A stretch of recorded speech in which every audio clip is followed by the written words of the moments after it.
स्वागत है। आज हम अध्ययन करने वाले हैं संविधान के बारे में। संविधान क्या है और संविधान की हमें आवश्यकता क्यों पड़ी, तो इसके बारे में हम आपको विस्तार से अध्ययन करवाएंगे। तो देखिए कि जब हमारा देश अंग्रेजों के अधीन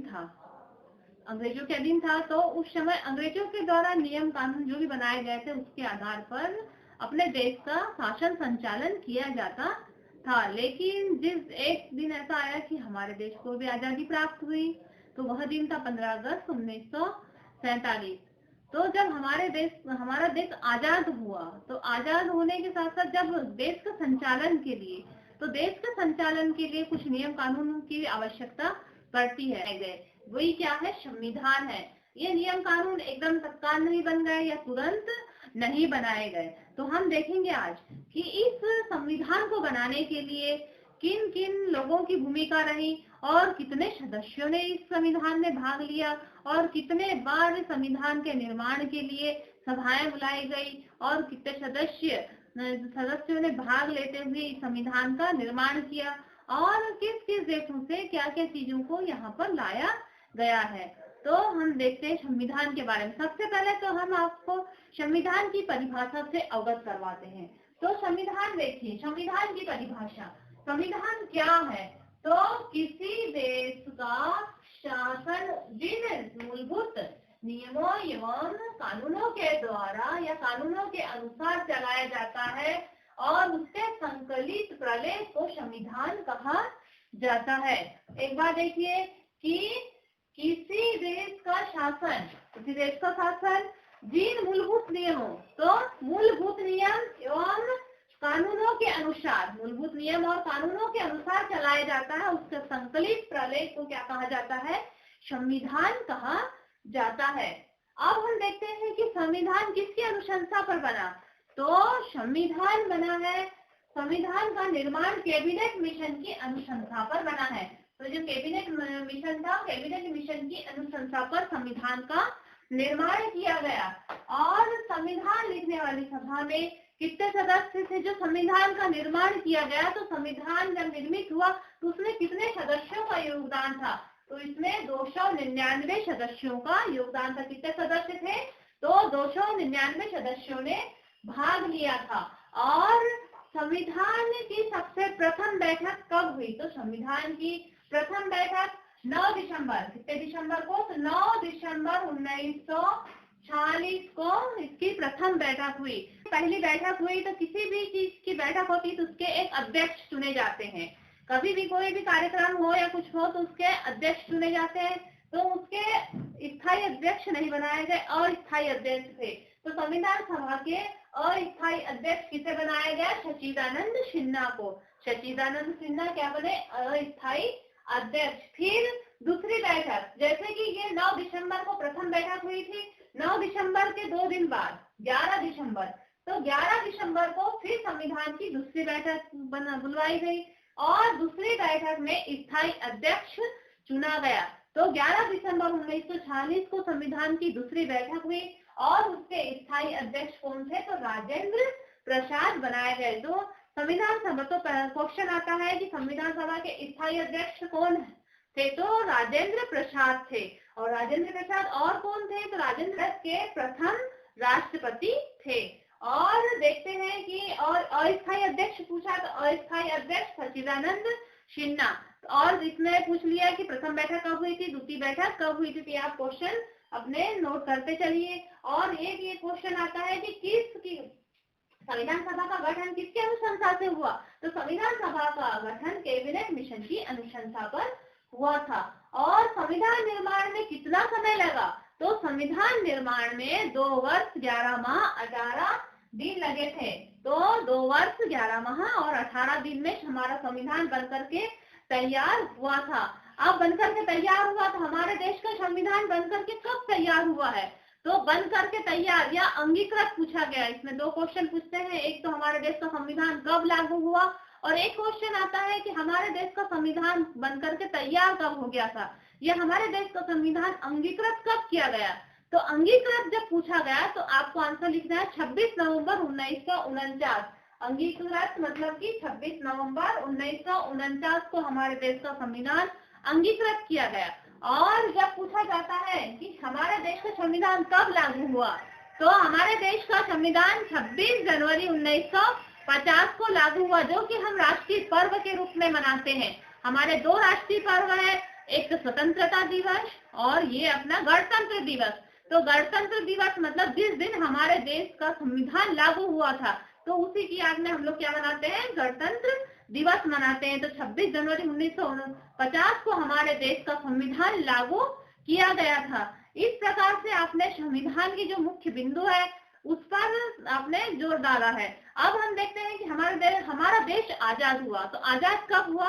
15 अगस्त 1947 को भारत को आजादी प्राप्त हुई। जब भारत को आजादी तो प्राप्त हो गई, आजादी के साथ साथ क्या हुआ था, भारत का विभाजन हो गया था। भारत का विभाजन हो गया, 2 भागों में भारत बढ़ गया, एक तो पाकिस्तान बन गया और एक भारत बन गया। तो भारत से पाकिस्तान अलग हो गया। अब जब देश के संचालन के लिए तो पाकिस्तान को क्या करना पड़ा, अलग से अपना संविधान का निर्माण करना पड़ा और भारत को अलग से अपने संविधान का निर्माण करना पड़ा। इस प्रकार से दोनों ने अपने अपने संविधान का निर्माण किए। अब जब संविधान का निर्माण हुआ तो क्या तुरंत संविधान बन गया क्या? नहीं, एकदम से किसी भी देश का संविधान का निर्माण एकदम से नहीं होता, क्योंकि कई वर्षों की गुलामी के बाद जब अपना देश स्वतंत्र हुआ था तो किसी भी देश को चलाने के लिए नियम और कानूनों की आवश्यकता पड़ी। तो उस आवश्यकता के लिए बहुत सारे देशों से बहुत सारी चीजें हमारे देश में भी ली गई और हमारे देश का संविधान का निर्माण किया गया। तो देखिए, और संविधान के निर्माण से पूर्व, जब संविधान का निर्माण नहीं हुआ था उससे पूर्व अधिनियम 1935 के तहत हमारे देश का शासन संचालन चलते रहा। जो भारत सरकार अधिनियम था, देखिए जब भारत का संविधान का निर्माण किया गया, तो भारत के संविधान का जब निर्माण हुआ तो तत्काल ऐसा नहीं कि एक बड़ी सी पुस्तक है और उससे अपने संविधान का निर्माण कर दिया गया, नहीं, बहुत सारे देशों से बहुत सारी अच्छी अच्छी चीजें वहां पर ली गई। जैसे कि आयरलैंड से नीति निर्देशक तत्व लिए गए। नीति निर्देशक तत्व कहाँ से लिए गए हैं? तो आयरलैंड से लिए गए हैं। अमेरिका से मूल अधिकारों को लिया गया, जो मूल अधिकार है वो अमेरिका से लिए गए। संघात्मक शासन व्यवस्था कनाडा से ली गई। इस प्रकार से बहुत सारे स्थानों से बहुत सारी चीजों को एकत्रित किया गया और अपने देश के संविधान का निर्माण किया गया। जब संविधान का निर्माण होना था, तो जब संविधान का निर्माण हुआ तो उसमें महत्वपूर्ण नेता कौन कौन से महत्वपूर्ण नेता थे? तो देखिए, स्वतंत्रता आंदोलन के प्रमुख नेताओं ने संविधान निर्माण में महत्वपूर्ण भूमिका निभाई, जिसमें डॉक्टर राजेंद्र प्रसाद और पंडित जवाहरलाल नेहरू, सरदार पटेल, मौलाना अब्दुल कलाम आजाद, श्याम प्रसाद मुखर्जी और सरदार बलदेव सिंह आदि ने अपने अपने विचार रखे और संविधान सभा का पथ प्रदर्शन करने में मुख्य भूमिका निभाई। अब इसमें एक संविधान का जब हमारा निर्माण हुआ तो बहुत सारी क्या बनाई गई, समितियां बनाई गई।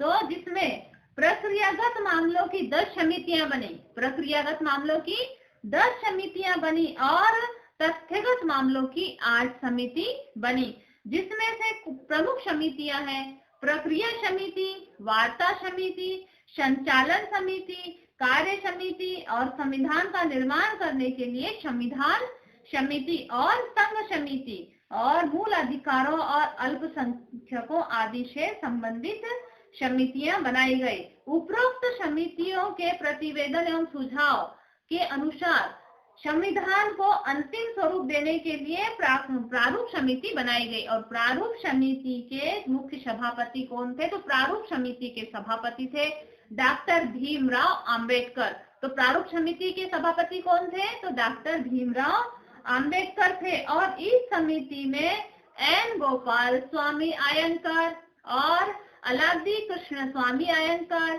सैयद मोहम्मद सादुल्ला और K M Munshi, B L Mittal और डी पी खेतार सदस्य रहे। तो सभापति तो अपने भीमराव अंबेडकर हो गए और ये बाकी लोग सदस्य थे। बाद में क्या हुआ, मित्तल और खेतान के स्थान पर एन माधवन राव और सी टी कृष्णाचारी ने ले लिया। जो ये मित्तल साहब थे और खेतान, इन लोगों के जाने के बाद में इनका स्थान किसने लिया? तो एन माधवन ने और टी कृष्णाचारी ने ले लिया। इस प्रकार से हमारे देश के संविधान के लिए बहुत सारी समितियों ने भाग लिया और बहुत सारे महिला और पुरुषों ने भी भाग लिया, जिसमें से देखिए कि जो पारसी समुदाय है, धर्म जाति और विविध प्रकार के लोग यहाँ रहते हैं, तो जो पारसी समुदाय है, पारसी समुदाय से फ्रैंक एंथोनी और एंग्लो इंडियन और एच.पी. मोदी, ये पारसी समुदाय से थे और इन लोगों ने भी जो संविधान के निर्माण में भाग लिया। और उसी प्रकार से अलादी कृष्णस्वामी अय्यर और डॉक्टर भीमराव अम्बेडकर, के.एम. मुंशी संवैधानिक मामलों के थे। संवैधानिक मामलों में के.एम. मुंशी, भीमराव अम्बेडकर और कृष्णस्वामी अय्यर थे।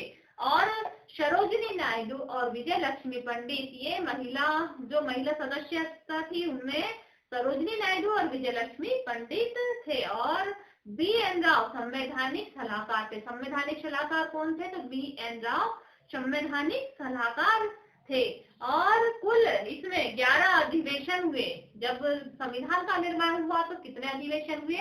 11 अधिवेशनों में 166 बैठकें हुई। कुल 166, संविधान के निर्माण के लिए 166 बैठकें ली गई। इसी प्रकार से हमारे देश का संविधान बनकर के तैयार हुआ। और उसी समय मध्य प्रदेश के भी कुछ लोगों ने भाग लिया, जैसे मध्य प्रदेश के सदस्य थे पंडित रविशंकर शुक्ल, सेठ गोविंद दास, हरि विष्णु कामत, घनश्याम सिंह गुप्त और गोपी कृष्ण विजयवर्गीय और राधा वल्लभ विजयवर्गीय और लाल सिंह प्रमुख सदस्य, लाल सिंह ये प्रमुख सदस्य के रूप में इन लोगों ने भाग लिया था। इस प्रकार से हमारा संविधान बनकर के तैयार हुआ। इसमें 11 अधिवेशनों में 166 बैठकों के तहत 2 वर्ष 11 माह 18 दिन, मतलब मात्र 12 दिन कम थे, 3 वर्ष में हमारे देश का संविधान बनकर के तैयार हुआ। संविधान का लिखित प्रारूप, लिखा हुआ प्रारूप कब दिया गया? तो लिखित प्रारूप 21 फरवरी 1948 को संविधान सभा के अध्यक्ष को सौंप दिया गया। तो संविधान सभा के अध्यक्ष कौन थे? तो डॉक्टर राजेंद्र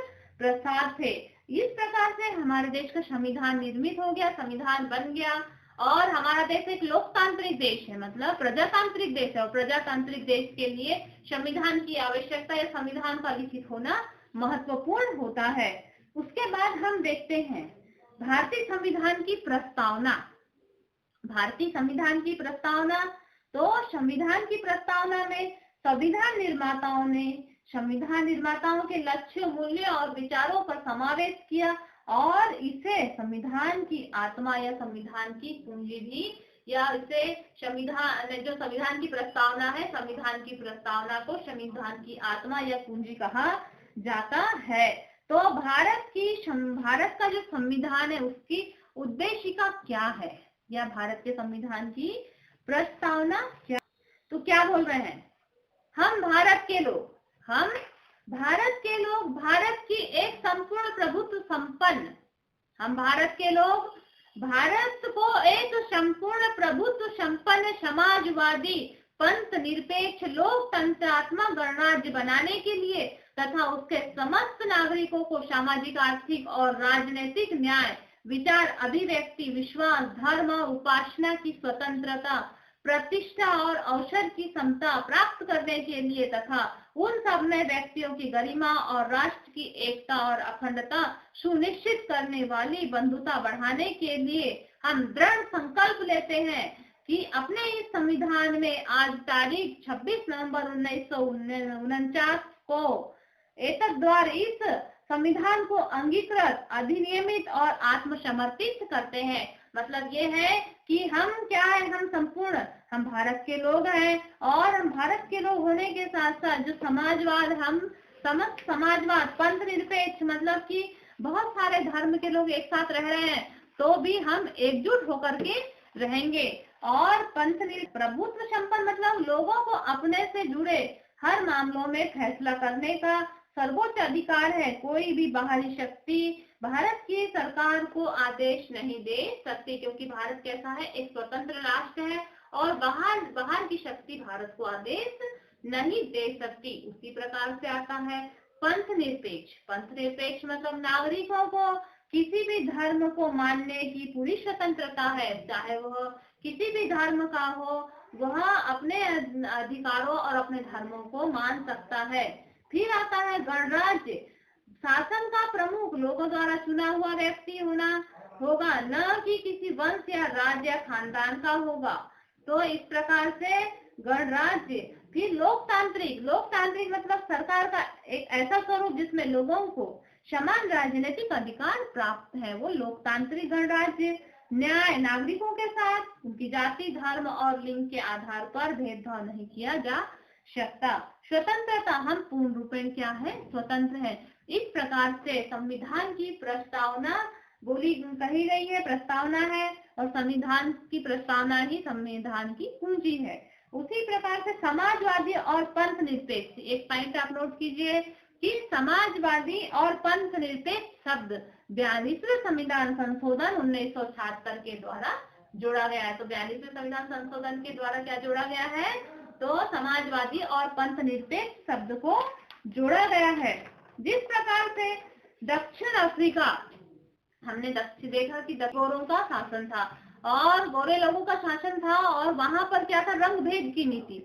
मतलब कि 3 प्रकार से लोगों को बांट दिया गया था। एक तो गोरे लोग, एक तो जो अश्वेत है, और जो रंगीन चमड़ी वाले। इस प्रकार से बांट दिया गया था। और जो गोरे थे वो गोरे अपने आप को सर्वश्रेष्ठ समझते थे।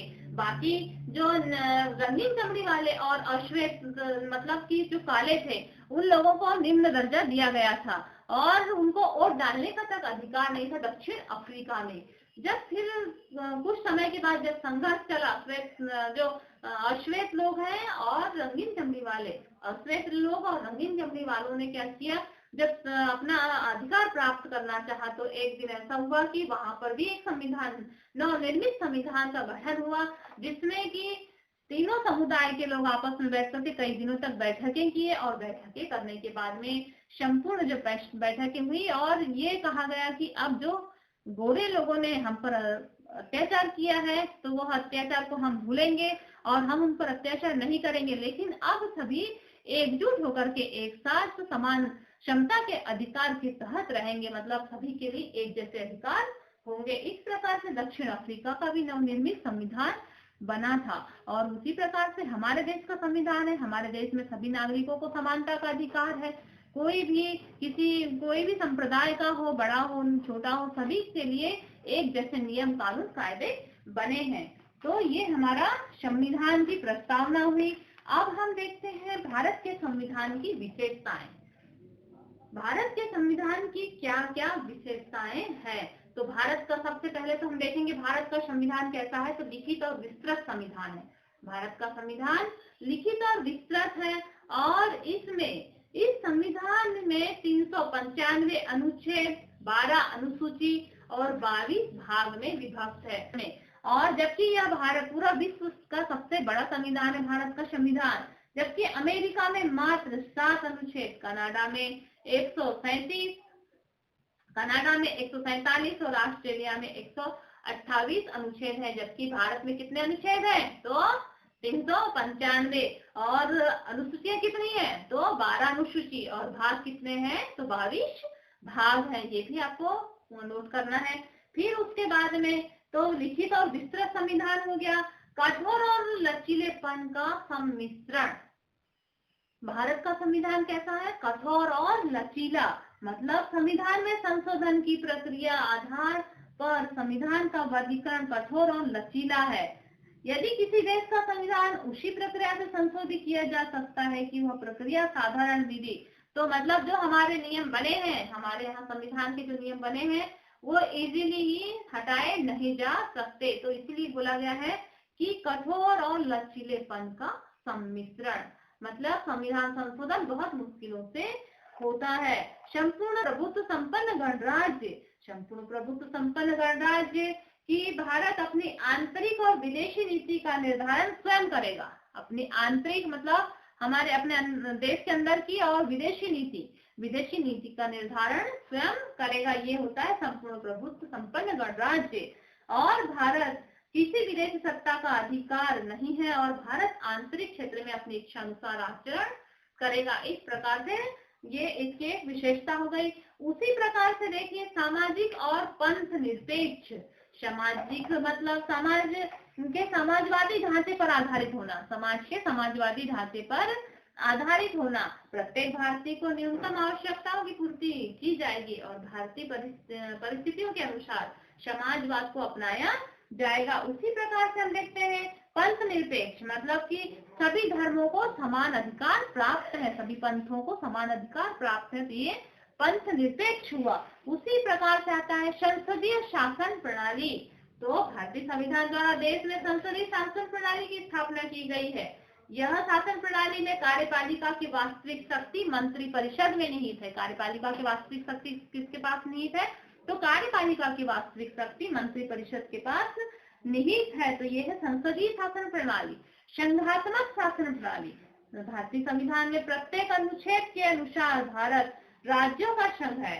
तो भारत अनेक राज्यों का संघ है। तो भारत में कितने राज्य हैं? तो 28 राज्य हैं और 8 केंद्र शासित प्रदेश है। अभी बीच में 9 हो गए थे, लेकिन ये फिर से 8 केंद्र शासित प्रदेश हो गए हैं। स्वतंत्र और निष्पक्ष न्यायपालिका। हमारे यहाँ की न्यायपालिका कैसी है? स्वतंत्र और निष्पक्ष है। कोई एक बहुत बड़ा रईस आदमी भी है और जिसने जो भी जुल्म किया है तो उसके लिए और एक गरीब के लिए सबके लिए समान अधिकार है।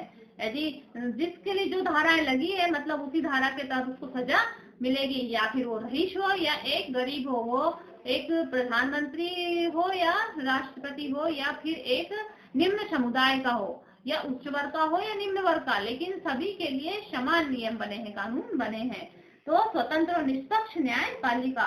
मौलिक अधिकार और मूल कर्तव्य। भारत के मौलिक अधिकार और मूल कर्तव्य। तो भारत के मौलिक अधिकार और मूल कर्तव्य तो देखिए कि जो मौलिक अधिकार हैं, मौलिक अधिकार हमारे 6 हैं और मूल कर्तव्य 11 हैं। तो मौलिक अधिकार और मूल कर्तव्यों का अध्ययन हम गहनता से आने वाले वीडियो में करेंगे। अब हम देखते हैं कि राज्य के नीति निर्देशक तत्व। भारतीय संविधान के चौथे भाग में शासन संचालन के लिए मूलभूत सिद्धांतों का वर्णन किया गया। इसमें राज्य के नीति निर्धारण करने वाले निर्देशक तत्व। सार्वभौमिक वयस्क मताधिकार का अर्थ तात्पर्य है कि जिस व्यक्ति ने 18 वर्ष कंप्लीट कर लिया है और जिसका नाम निर्वाचन नामावली में है तो उसे मतदान करने का अधिकार सार्वभौमिक वयस्क मताधिकार कहलाता है। और उसी प्रकार से इकहरी नागरिकता। तो इकहरी नागरिकता का तात्पर्य क्या है? मतलब हम भारत के हैं, भारतीय हैं, हमारी नागरिकता क्या है? हमें कोई पूछे तो हम क्या बोलेंगे? हम भारतीय हैं। हम ये नहीं बोलेंगे कि हम महाराष्ट्रीय हैं या हिंदुस्तानी या भोपाल मध्य प्रदेश के हैं तो मध्य प्रदेश की अलग से नागरिकता मिलेगी, या रायपुर के हैं तो रायपुर से अलग से नागरिकता मिलेगी, या हम अपने आंध्र प्रदेश के हैं तो कोई आंध्र प्रदेश की अलग से नागरिकता मिलेगी। नहीं, पूरे जितने भी प्रांत के हैं हम सभी क्या हैं? भारतीय हैं। तो भारत में इकहरी नागरिकता उपलब्ध है। इस प्रकार से हमने आज संविधान की विशेषता, संविधान का निर्माण किस प्रकार से हुआ, इसके बारे में अध्ययन किया। अब हमने आने वाले वीडियो में हम आपको मौलिक अधिकार और मौलिक कर्तव्यों का गहनता से अध्ययन करेंगे। तो इस प्रकार आपको लगातार वीडियो प्राप्त करने के लिए आप इस चैनल को सब्सक्राइब करें, लाइक करें, शेयर करें और अपना अध्ययन जारी रखें। धन्यवाद।